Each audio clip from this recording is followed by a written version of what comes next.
নারীর টানে বাড়ি ফিরছে মানুষ, কমলাপুরে ঘরমুখো মানুষের স্রোত, নির্ধারিত সময়ে ছাড়ছে ট্রেন, রয়েছে কঠোর নিরাপত্তা।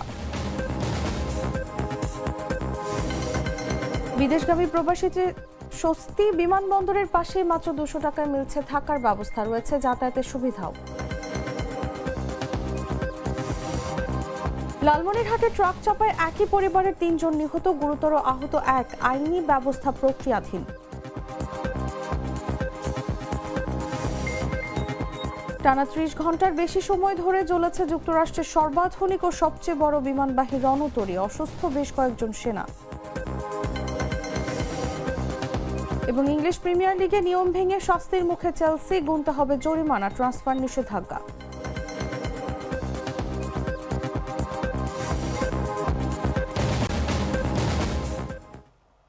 এতক্ষণ শুনছিলেন সংবাদ শিরোনাম। দর্শক, আমন্ত্রণ দুপুর 1টা নিউজে, সাথে আছি আমি তাসলিমা তিথি।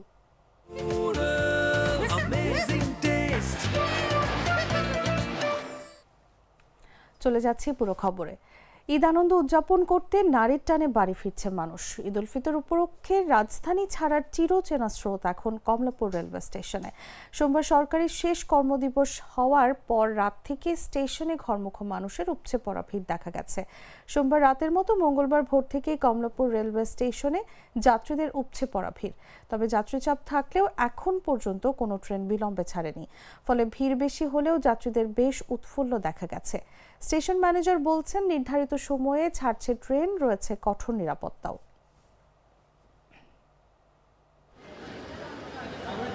যাত্রীদের নিরাপত্তা এবং যাত্রা নির্বিঘ্ন করার লক্ষ্যে আপনি দেখে থাকবেন যে 3 স্তরে চেকিং কার্যক্রম পরিচালিত হচ্ছে। এছাড়া আইন শৃঙ্খলা বাহিনীর সদস্যগণ, র্যাব, সেনাবাহিনী, আনসার, জিআরপি এবং নিরাপত্তা বাহিনী তারা কাজ করে যাচ্ছেন। ঈদ যাত্রা শুরু থেকে আজকে পর্যন্ত আমরা শিডিউল অনুযায়ী ট্রেন পরিচালিত করতে পেরেছি। আমি আশা করব যে ঈদের শেষ দিন পর্যন্ত আমরা যাত্রীদেরকে তাদের যাত্রা নির্বিঘ্ন এবং স্বাচ্ছন্দ্যময় এবং সময়ানুবর্তিতার সাথে তাদের গন্তব্যে পৌঁছাতে পারব। এই বিষয়ে আমাদের প্রচেষ্টা অব্যাহত আছে। ট্রেন যাত্রার সবশেষ খবর জানাতে এই মুহূর্তে কমলাপুর রেলওয়ে স্টেশনে আছেন সহকর্মী ইসমাইল সিরাজি। সরাসরি যাচ্ছি তার কাছে। ঈদ উপলক্ষে নারীর টানে রাজধানী ছাড়তে শুরু করেছে নগরবাসী।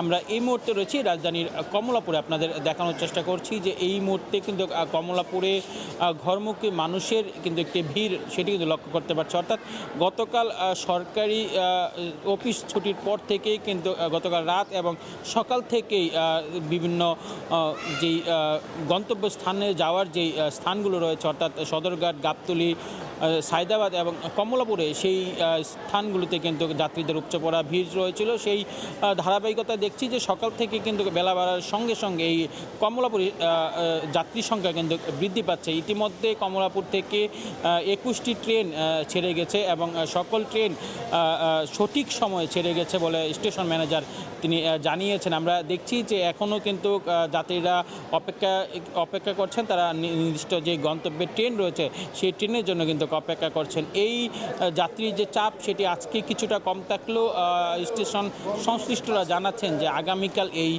যে যাত্রীর চাপ সেটি কিন্তু বাড়বে এবং শেষ মুহূর্তে ঈদের আগের দিন পর্যন্ত এই যাত্রীর চাপ, অতিরিক্ত যাত্রীর চাপ সেটি অব্যাহত থাকবে। এই ছিল কমলাপুর থেকে আমার কাছে সর্বশেষ। ট্রেন যাত্রার সবশেষ তথ্য জানাচ্ছিলেন সহকর্মী ইসমাইল সিরাজি। চলে যাচ্ছি পরবর্তী খবরে। বিদেশে কাজে ফেরার আগে রাজধানীতে এসে আশ্রয়হীন হয়ে পড়েন অনেক প্রবাসী কর্মী। কেউ ফ্লাইট মিস করে, কেউ বা আগে এসে থাকার জায়গা না পেয়ে ঘন্টার পর ঘন্টা কাটান খোলা আকাশের নিচে। অথচ কাছেই রয়েছে স্বল্প খরচে থাকার ব্যবস্থা, ওয়েজ আর্নার্স সেন্টার, যার খবরই জানেন না বেশিরভাগ বিদেশগামী শ্রমিক। ফলে সামান্য তথ্যের অভাব আর দুর্বল প্রচারণার কারণে অপ্রয়োজনীয় ভোগান্তিতে পড়ছেন প্রবাসীরা। সিফাত আল ফাহিমের পাঠানো তথ্যচিত্রে বিস্তারিত জাগো ডেস্ক রিপোর্টে। সৌদি আরবে কর্মীর কাজ করেন রাশিদা আক্তার। 6 মাসের ছুটি শেষে আবার কর্মস্থলে ফিরছেন তিনি। তবে কর্মস্থলে ফেরার আগে ঢাকায় এসে পড়েন চরম বিপাকে। থাকার মতো কোনো জায়গা না পেয়ে শেষ পর্যন্ত রাজধানীর বিমানবন্দরের সামনের একটি গাছের নিচেই কাটাতে হয়েছে পুরো একটি দিন। ফ্লাইট হলো ভোর 5টায় হলো ভিতরে ঢুকা লাগবে, 4:30 হলো ভিতরে ঢুকা লাগবে, 8টায় বলে ফ্লাইট। 200 টাকায় থাকা যায় এটা জানি না, এই জন্য তো আমি জিজ্ঞেস করলাম আপনাদের কাছে। এই যে রাতটা ভোরে যে এখন ভোর 5টা পর্যন্ত তো নিয়ে আমার বসে থাকা লাগবে, না যদি একখানে যাই একটু রাতটা করা যায় দেখতে আমার সুবিধা শান্তি। আমার বিদেশে যেমন কষ্ট হইলেও করা লাগবে, বসে থাকাই লাগবে, এই জন্য এই কারণে আমরা বসে থাকবো। শুধু রাশিদা নন, একই অভিজ্ঞতার মুখোমুখি হয়েছেন ব্রাহ্মণবাড়িয়ার মোহাম্মদ খোকন মিয়াও। ফ্লাইট মিস হওয়ায় নির্ধারিত সময়ের একদিন আগেই ঢাকায় চলে আসেন তিনি, কিন্তু কোথায় থাকবেন বা বিদেশগামী প্রবাসীদের জন্য কোনো বিশেষ ব্যবস্থা আছে কিনা তা জানতেন না।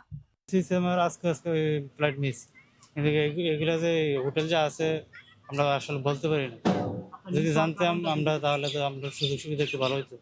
এখন তো অনেক টাকা দিয়ে ভাড়া থাকতে হবে, আর বলছে কালকে ফ্লাইট, এখন হোটেলে ভাড়া থাকতে হবে। অথচ বিমানবন্দর এলাকার কাছেই রয়েছে প্রবাসীদের জন্য স্বল্প খরচে থাকার সুবিধা সম্পন্ন ওয়েজ আর্নার্স সেন্টার। এখানে পুরুষদের জন্য 10টি কক্ষে একসঙ্গে 40 জন এবং নারীদের জন্য 3টি কক্ষে 9 জন থাকার ব্যবস্থা রয়েছে। সেন্টারটিতে স্বল্প খরচে রাত যাপনের পাশাপাশি খাবার, বিনামূল্যে ইন্টারনেট এবং বিমানবন্দরে যাতায়াতের সুবিধাও দেওয়া হয়। সরাসরি এলে মাত্র 200 টাকা এবং অনলাইনে বুকিং করলে 100 টাকাতেই পাওয়া যায় এই সেবা।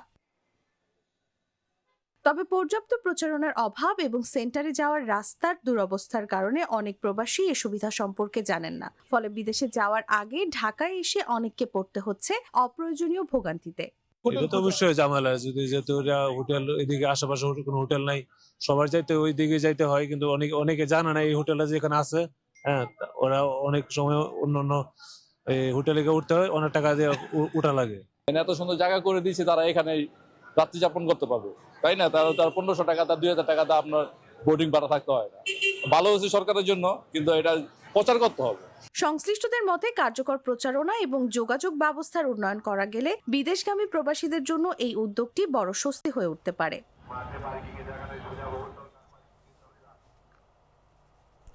লালমনিরহাটের পাটগ্রাম উপজেলায় ট্রাক চাপায় মোটরসাইকেল আরোহী শিশু সহ একই পরিবারের 3 জন নিহত হয়েছে।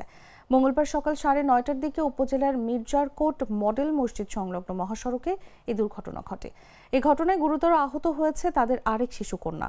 পুলিশ ও স্থানীয় সূত্রে জানা যায়, আসন্ন ঈদের ছুটিতে সপরিবারে উদযাপনের জন্য আজ সকালে স্ত্রী ও এক ছেলে ও এক মেয়েকে নিয়ে মোটরসাইকেল যোগে পাটগ্রাম থেকে দিনাজপুরের নিজ গ্রামের বাড়ির উদ্দেশ্যে রওনা দেন শরীফুল ইসলাম।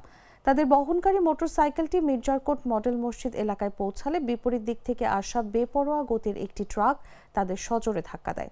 এতে ঘটনাস্থলেই শরীফুল ইসলাম, তার স্ত্রী এবং শিশু পুত্রের মৃত্যু হয়। এ সময় গুরুতর আহত অবস্থায় তাদের মেয়েকে স্থানীয়রা উদ্ধার করে রংপুর মেডিকেল কলেজ হাসপাতালে উন্নত চিকিৎসার জন্য প্রেরণ করেন। বর্তমানে সেখানে তার চিকিৎসা চলছে। দুর্ঘটনার সত্যতা নিশ্চিত করে পাটগ্রাম থানার ভারপ্রাপ্ত কর্মকর্তা মোহাম্মদ নাজমুল হক জানান, তাৎক্ষণিকভাবে হতাহতদের বিস্তারিত নাম, পরিচয় ও তথ্য সংগ্রহের কাজ চলছে। এ বিষয়ে পরবর্তী আইনি ব্যবস্থা প্রক্রিয়াধীন।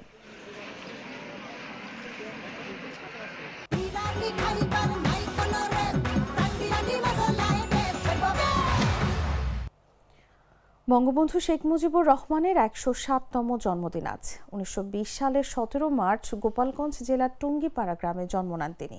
তার বাবা শেখ লুৎফুর রহমান এবং মা সায়রা খাতুন। 4 বোন ও 2 ভাইয়ের মধ্যে শেখ মুজিবুর রহমান ছিলেন তৃতীয়। পরবর্তীতে খোকা নামের এই শিশুটি হয়ে ওঠেন নির্যাতিত, নিপীড়িত বাঙালি ত্রাতা ও মুক্তির দিশারি। শেখ মুজিবুর রহমান গ্রামীণ সমাজের সুখ, দুঃখ, হাসি, কান্না, আবেগ, অনুভূতি শিশুকাল থেকে প্রত্যক্ষ করেছেন। গ্রামের মাটি আর মানুষ তাকে প্রবলভাবে আকর্ষণ করত। শৈশব থেকে তৎকালীন সমাজ জীবনে তিনি জমিদার, তালুকদার ও মহাজনদের অত্যাচার, শোষণ এবং প্রজা পীড়ন দেখে চরমভাবে ব্যথিত হতেন। গ্রামের হিন্দু মুসলমানদের সম্মিলিত সম্প্রীতি সামাজিক আবহে তিনি দীক্ষা পান অসাম্প্রদায়িক চেতনার। কিশোর বয়সে রাজনীতিতে সক্রিয়ভাবে অংশগ্রহণ করেন। গোপালগঞ্জের মিশন স্কুলে 8ম শ্রেণীতে অধ্যয়নকালে তৎকালীন ব্রিটিশ বিরোধী আন্দোলনে যোগ দিয়ে প্রথমবারের মতো গ্রেফতার হয়ে কারাবরণ করেন শেখ মুজিবুর রহমান। এরপর থেকে শুরু হয় তার সংগ্রামী জীবনের অভিযাত্রা।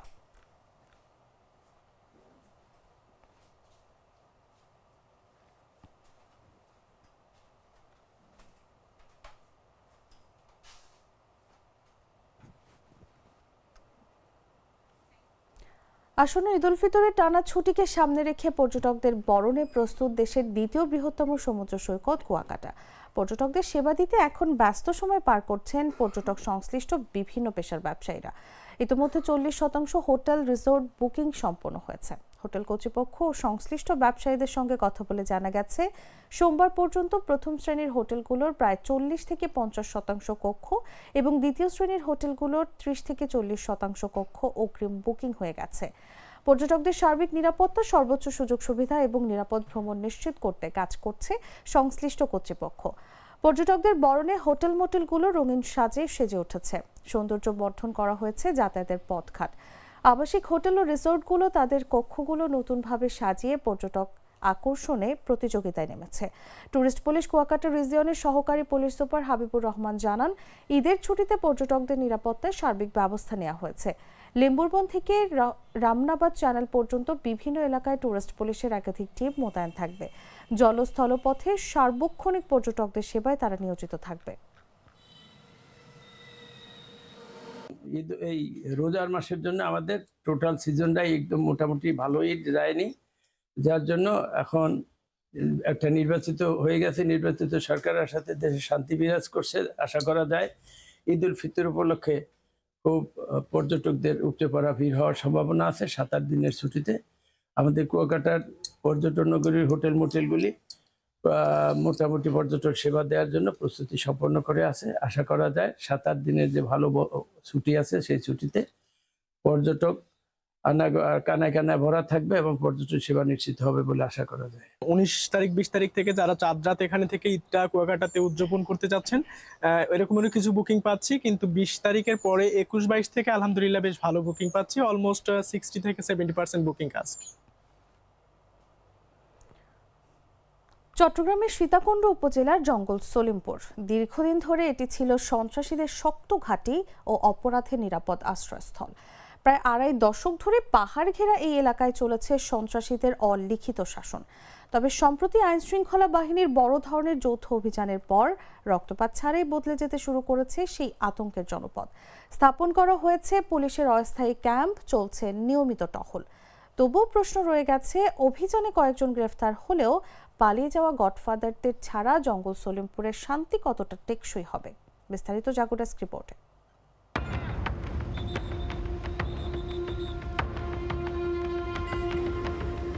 জঙ্গল সলিমপুর নামের মতোই রহস্য আর আতঙ্কে ঘেরা এক এলাকা।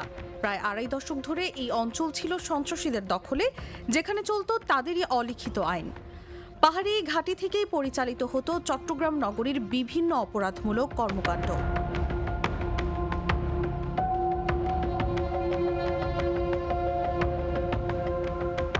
একের পর এক অভিযানের চেষ্টা হলেও দীর্ঘদিন ধরে সন্ত্রাসীদের সেই শক্ত ঘাঁটি ভাঙা সম্ভব হয়নি। তবে একসময় সেই আতঙ্কের জনপদ চট্টগ্রামের সীতাকুণ্ড উপজেলার জঙ্গল সলিমপুর এখন শান্ত। সম্প্রতি 3183 জনের যৌথ অভিযানের পর কোনো ধরনের রক্তপাত ছাড়াই পাল্টে গেছে জঙ্গল সলিমপুরের দৃশ্যপট। স্থাপন হয়েছে পুলিশের 2টি অস্থায়ী ক্যাম্প। নিয়মিত টহল চলছে এলাকায়। নেই প্রকাশ্যে সন্ত্রাসীদের কোনো আনাগোনা, কমেছে সাধারণ মানুষের আতঙ্ক উৎকণ্ঠা। এবার সম্মিলিতভাবে যৌথভাবে আমাদের পুলিশের সঙ্গে বাংলাদেশ সেনাবাহিনী, বিজিবি, র্যাপিড অ্যাকশন ব্যাটালিয়ন আর জেলা প্রশাসন তো রয়েছেই। জেলা প্রশাসনের বিরাট একটি অংশ যারা ওনারা বেস্টেড প্রোভাইড করেছেন আমাদেরকে, সবাই মিলে আমরা এইবার আশা সফল হয়েছি বলে আমরা মনে করছি। এবং এই জায়গার উপর আমাদের পূর্ণ অধিকার প্রতিষ্ঠিত হয়েছে। আজ থেকে এখানে 2টি ক্যাম্প চলমান থাকবে, বাংলাদেশ পুলিশের একটি ক্যাম্প এবং র্যাপিড অ্যাকশন ব্যাটালিয়নের একটি ক্যাম্প। সরকারের পরিকল্পনার মধ্যে ছিল সেগুলোর জন্য দ্রুততম সময় বাস্তবায়নের কার্যক্রম শুরু করেন। তা না হলে এই জায়গাটার উপর নিয়ন্ত্রণ প্রতিষ্ঠা করা আমাদের জন্য কঠিন হয়ে যাবে। স্থানীয়রা জানান, যে দল সরকার গঠন করে সন্ত্রাসীরা তখন ওই দলের আশ্রয়ে চলে যায়। এজন্য প্রশাসন চাইলেও সন্ত্রাসীদের গ্রেফতার করতে পারে না। আওয়ামী লীগ সরকারের আমলে ইয়াসিন বাহিনীর প্রধান ইয়াসিন মিয়ার সঙ্গে সম্পর্ক ছিল তখনকার আওয়ামী লীগের এমপি SM আল মামুনের সঙ্গে। এখন বিএনপির সঙ্গেও তার সম্পর্ক রয়েছে বলে লোকমুখে প্রচার রয়েছে। রোকন বাহিনীর প্রধান রোকন উদ্দিন উত্তর জেলা যুব দলের যুগ্ম সাধারণ সম্পাদক।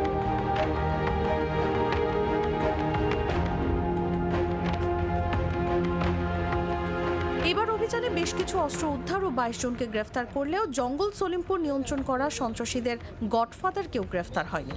অভিযানের খবর পেয়ে আগের রাতে নিরাপদে পালিয়ে যায় তারা। আমরা পুরো নিয়ন্ত্রণে আছে। এটা অনেক বড় জায়গা, আপনার কত বড় জায়গা আপনারা কল্পনা করতে পারবেন না, কত বড় জায়গা। কিছু সংখ্যককে আমরা পাইনি, এটাও ঠিক। বিভিন্নভাবে তারা হয়তো জেনে যেতে পারে, কোনোভাবে হয়তো এলোপাতাড়ি তল্লাশি চলমান রয়েছে।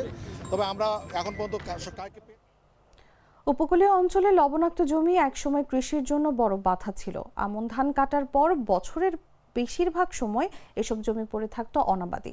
তবে সেই চিত্র বদলাতে শুরু করেছে। খুলনা অঞ্চলের লবণাক্ত জমিতেই এখন ফুটছে সূর্যমুখী ফুল, যা কৃষকদের সামনে তৈরি করছে নতুন সম্ভাবনার দুয়ার। কৃষি বিভাগের সহায়তায় সূর্যমুখী চাষ বাড়তে থাকায় অনাবাদি জমি যেমন কাজে লাগছে, তেমনি দেশীয় ভোজ্য তেল উৎপাদনেও তৈরি হচ্ছে আশাব্যঞ্জক সম্ভাবনা। বিস্তারিত জাগো ডেস্ক রিপোর্টে। উপকূলীয় অঞ্চলের লবণাক্ত জমি একসময় কৃষকদের জন্য ছিল বড় চ্যালেঞ্জ। আমন ধান কাটার পর বছরের দীর্ঘ সময় এসব জমি পতিত পড়ে থাকত। তবে এখন সেই জমিতেই ফুটছে হলুদ সূর্যমুখীর হাসি। খুলনা অঞ্চলের সূর্যমুখী চাষে নতুন সম্ভাবনা দেখছেন কৃষক ও কৃষি কর্মকর্তারা। ফুলটাও তো বিশাল আকৃতি হয়েছিল। কতখানি বীজ হবে এখানে? আমরা তো নতুন, আমরা তো এটা তো 1 কেজি হবে। বীজ সংগ্রহের সময় চলে এসেছে।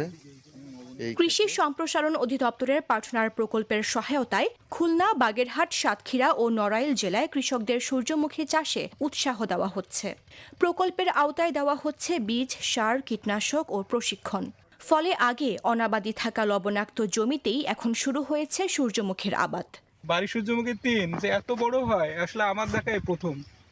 আসলে এত বড় আমি বাংলাদেশে কোথাও দেখিনি। আমরা তো প্রায় সমস্ত জায়গায় ঘুরি, এবং বাড়ি সূর্যমুখী 3 নিয়ে কিন্তু মানুষের একটা অ্যালার্জি আছে যে আসলে ফলন কম হয়, হাইব্রিড সবচেয়ে ভালো। পাশে তো হাইব্রিড আছে আমরা দেখছি, কিন্তু হাইব্রিডের তুলনায় এটা হচ্ছে অনেক অনেক অনেক ভালো না কি কৃষক ভাই?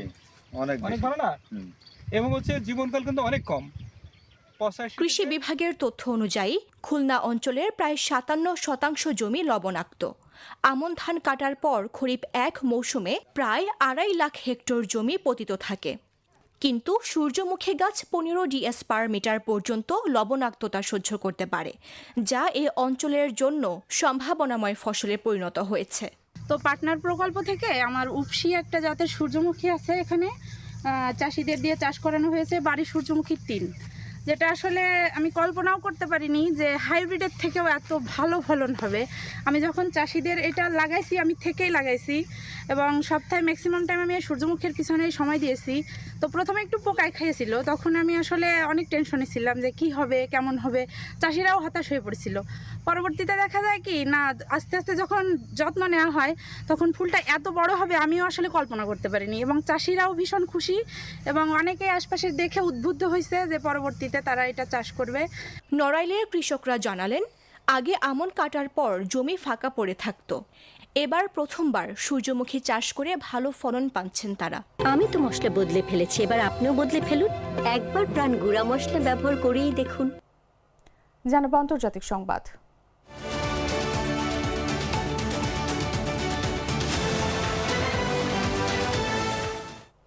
যুক্তরাষ্ট্রের সর্বাধুনিক ও সবচেয়ে বড় বিমানবাহী রণতরী ইউএসএস জেরাল্ড আর ফোর্ডে ভয়াবহ অগ্নিকাণ্ডের ঘটনা সামনে এসেছে। রণতরীটির লন্ড্রি সেকশনে লাগা আগুন টানা 30 ঘন্টার বেশি সময় ধরে জ্বলতে থাকে, যার ধোঁয়ায় অসুস্থ হয়ে পড়েন বেশ কয়েকজন নাবিক। নিউ ইয়র্ক টাইমসের এক প্রতিবেদনে বলা হয়েছে, আগুন নিয়ন্ত্রণে এলেও এতে জাহাজটির ভেতরে থাকা হাজারো ক্রু সদস্যকে চরম অস্বস্তিকর পরিস্থিতিতে দিন কাটাতে হচ্ছে। যুক্তরাষ্ট্রের সর্বাধুনিক ও সবচেয়ে বড় বিমানবাহী রণতরী ইউএসএস জেরাল্ড আর ফোর্ডে গত সপ্তাহে লাগা আগুন টানা 30 ঘন্টার বেশি সময় ধরে জ্বলেছে। এতে ধোঁয়ার কারণে রণতরীটিতে থাকা বেশ কয়েকজন সেনা অসুস্থ হয়ে পড়েছেন। সোমবার নিউ ইয়র্ক টাইমসের এক প্রতিবেদনে এ তথ্য জানানো হয়েছে। রণতরীটিতে কয়েকজন নাবিক ও সামরিক কর্মকর্তার বরাত দিয়ে সংবাদ মাধ্যমটি জানায়, গত সপ্তাহে রণতরীটির লন্ড্রিতে অর্থাৎ কাপড় ধোয়ার জায়গায় এ অগ্নিকাণ্ড ঘটে। এ ঘটনায় 2 নাবিক সামান্য আহত হন।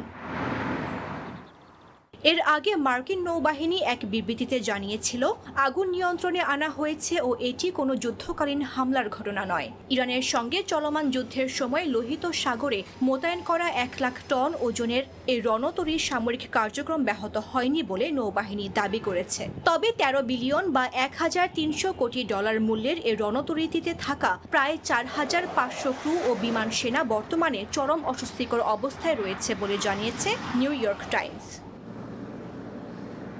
নিউ ইয়র্ক টাইমস জানিয়েছে অগ্নিকাণ্ডের ফলে অন্তত 600 নাবিক তাদের থাকার জায়গা হারিয়েছেন। তারা এখন রণতরীর টেবিল বা মেঝেতে ঘুমাচ্ছেন।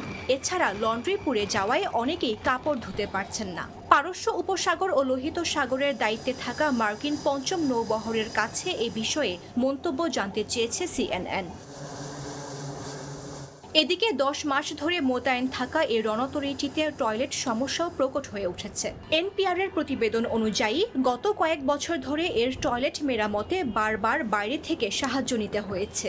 গত জুন মাসে ভার্জিনিয়ার নরফুক বন্দর ছাড়ার পর থেকে রণতরীটি আটলান্টিক ভূমধ্যসাগর ও ক্যারিবীয় অঞ্চল হয়ে বর্তমানে মধ্যপ্রাচ্যে অবস্থান করছে। সংবাদ শেষ করব খেলার খবর জানিয়ে।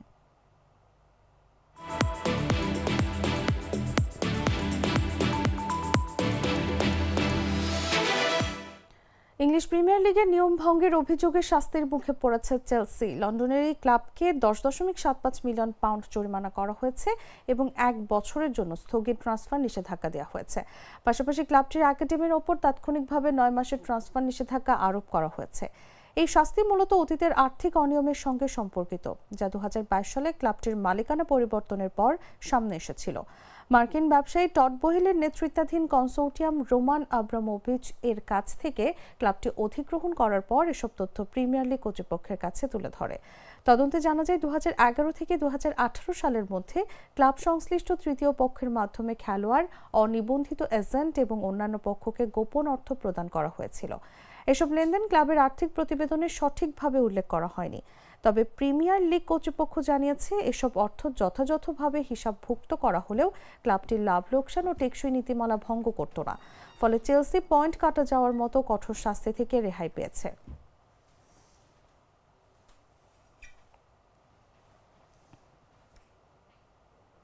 দর্শক, সংবাদ শেষ করার আগে শিরোনামগুলো জানিয়ে দিচ্ছি আরও একবার।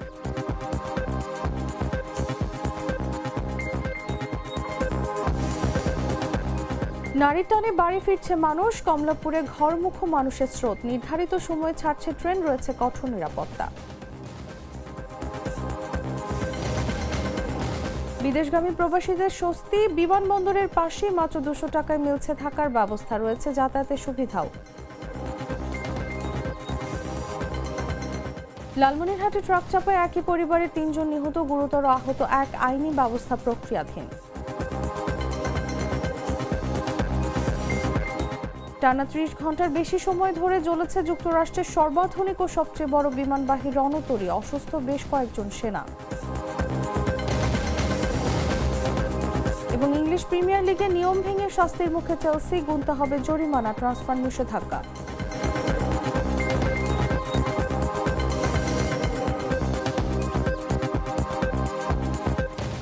দর্শক, এই ছিল এখনকার মতো। এরপর দেখবেন দুপুর 3টা নিউজ। প্রতি মুহূর্তে সর্বশেষ খবর জানতে ভিজিট করুন jagonews24.com। ফলো করুন আমাদের ভেরিফাইড ফেসবুক পেজ এবং সাবস্ক্রাইব করুন জাগো নিউজের ইউটিউব চ্যানেল। ধন্যবাদ সবাইকে।